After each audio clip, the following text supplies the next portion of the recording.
Big boss 7 winner అయినటువంటి పల్లవి ప్రశాంత్ పరారీలో ఉన్నారు. బిగ్ బాస్ విన్నర్‌గా ప్రశాంత్, రన్నర్‌గా అమర్‌దీప్ నిలిచారు. ఈ క్రమంలోనే మరి గేమ్ అయిపోయిన తర్వాత బయటకొస్తుండగా పెద్ద సంఖ్యలో వాళ్ళ అభిమానులు జూబ్లీ హిల్స్ అన్నపూర్ణ స్టూడియో వద్ద బీభత్సం సృష్టించారు. అంతేకాకుండా అక్కడున్న కంటెస్టెంట్స్ కార్ల అద్దాలు పగలగొట్టారు. అమర్‌దీప్ కారును పూర్తిగా ధ్వంసం చేశారు. ఈ నేపథ్యంలో ఇరు వర్గాల పరస్పర దాడులకు దిగడమే కాకుండా అటుగా వస్తున్న ఆర్టీసీ బస్సులపై రాళ్లు రువ్వారు. దీంతో ఏకంగా 6 బస్సులు నాశనమయ్యాయి. ఒక పల్లవి ప్రశాంత్‌ను స్థానిక పోలీసులు బయటకు పంపించారు. ఆయన తిరిగి మళ్లీ అక్కడికే చేరుకోవడంతో పరిస్థితి ఉద్రిక్తంగా మారింది.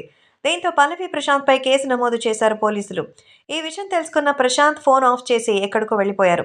అతని ఇంటికి చేరుకున్న పోలీసులు అనుచరులని అదుపులోకి తీసుకుని విచారిస్తున్నారు. అలాగే ఫోన్ డేటాను సేకరించి పల్లవి ప్రశాంత్ ఎక్కడున్నారో కనిపెట్టారు. కొమరవెల్లి సమీపంలోని ఓ గ్రామంలో రైతు బిడ్డ దాక్కున్నట్టుగా గుర్తించారు. దీంతో అదుపులోకి తీసుకునేందుకు పోలీసులు ఒక ప్రత్యేక బృందాన్ని అక్కడికి పంపించారు. పల్లవి ప్రశాంత్‌తో కలిసి మిగతా తన తమ్ముడిని, అలాగే తనకి సంబంధించినటువంటి మరొక అనుచరుని కూడా వెతికే పనిలో పోలీసులు ప్రత్యేక బృందాలను ఏర్పాటు చేశారు. ప్రశాంత్‌ని, వాళ్ళ టీంని పట్టుకోవడానికి ఇంత తహతహలాడుతోంది పోలీస్ టీం ఎందుకో అర్థం కావడం లేదని మరికొందరు అంటున్నారు.